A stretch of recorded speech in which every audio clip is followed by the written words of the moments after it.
Welcome to the Learning Pines YouTube. We hope this video helps.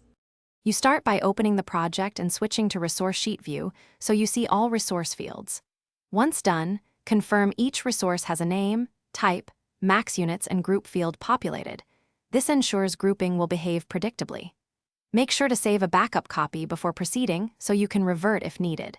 You will now begin assigning or cleaning group values. Small, consistent group names are easier to filter and sort later.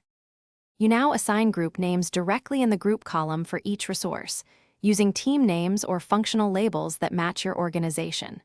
Once done, use /replace to standardize spelling and capitalization so groups collapse correctly.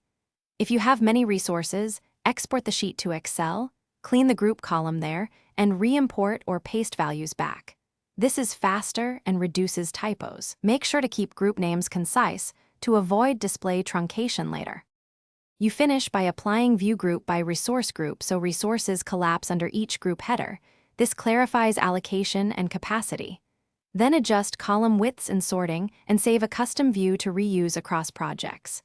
If counts or totals look wrong, check for blank group entries, duplicate spellings, or resource type mismatches. Those are common causes.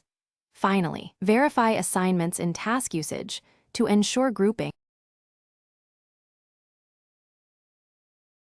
Thanks for watching. Consider subscribing if we helped you.